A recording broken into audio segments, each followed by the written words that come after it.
Systém, akým funguje spaľovanie glukózy v rastlinách, sa stal postupom času evolúcie vitálny pre všetko živé na tejto planéte. Rovnako ako bunky rastlín a zvierat, tak aj naše bunky potrebujú energiu na prežitie a ich prioritným palivom je glukóza. Každá bunka nášho tela ju využíva na svoj chod. Srdcové bunky na tlkot srdca, mozgové bunky na prenos signálov, bunky v ušiach a očiach na vnímanie sveta, žalúdočné bunky na trávenie a tak ďalej a tak ďalej. Lenže ľudia nie sú rastliny, čiže si nedokážu vyrobiť glukózu zo slnka a vzduchu. Z čoho teda logicky vyplýva, že ju musíme príjmať vo forme potravy. Na úvod ale iba upozorním, že není glukóza, respektíve není cukor ako cukor. Nie všetok cukor je rovnaký a sú rôzne typy cukrov. Aby sme v tom ale mali prehľad, poďme si ich rozčleniť a potom si každý z nich jednotlivo rozoberieme. Máme skupinu disacharidov, monosacharidov, teda jednoduché cukry, a polysacharidov, teda viacnásobné cukry. Monosacharidy sú glukóza, fruktóza, galaktóza a izoglukóza. Disacharidy sú sacharóza, rafinovaný cukor, laktóza a maltóza a polysacharidy sú škrob, teda zemiaky, ryža, pečivo a tak ďalej. A poďme si hneď na úvod rozobrať škrob.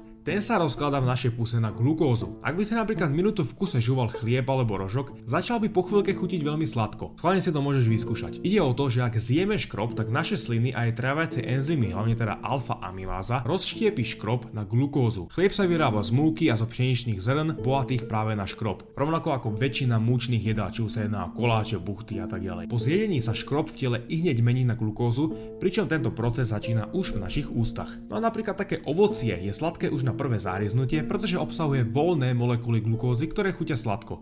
Reč je o fruktóze, ktorá je ešte sladšia a ich kombinovanú formu sacharózy, ktorá je sladšia ako glukóza, ale nie tak veľmi ako fruktóza. Glukóza je telo dostupná okamžite a netreba ju štiepiť. Zatiaľ čo sacharóza sa musí rozdeliť na molekuly glukózy a fruktózy. Fruktóza je potom o niečo zložitejšia. Časť sa v tenkom čreve premieňa späť na glukózu a zvyšok ostáva vo forme fruktózy. Glukóza je pre fungovanie tela nevyhnutná, no fruktóza nie. No a napríklad čo taká vláknina? Tá má trošku inú úlohu. Enzymy dokážu štiepiť škrob a sacharózu, ale nie vlákninu. Tá sa totiž v našom tele nemení na glukózu. Vláknina proste ostane vlákninou. Akákoľvek časť rastliny, ktorú zjeme, sa premení na glukózu a fruktózu okrem vlákniny. Tá totiž iba prejde tráviacou sústavou. Fruktóza, vláknina, sacharóza a škrob sú ako 4 hudobné nástroje v jednej kapele. Každý má svoj jedinečný zvuk, no všetky patria do tej istej skupiny, pretože vychádzajú z rovnakého tónu glukózy. Aj keď občas znejú každý inak, stále tvoria súčasť jedného koncertu. Volajme túto hudobnú skupinu, ja neviem, sacharidy, aka úlohydráty. V skupine úlohydrátov, teda sacharidov, kam patrí škrob, vláknina, glukóza, fruktóza a sacharóza, vedci vytvorili podskupinu najmenších molekúl menom cukry. Glukóza, fruktóza a sacharóza patria medzi cukry, no vedecké pomenovanie cukry nie je to isté ako rafinovaný cukor. Hoci sacharóza je jeho hlavnou zložkou, lebo ako som už hovoril, není cukor ako cukor.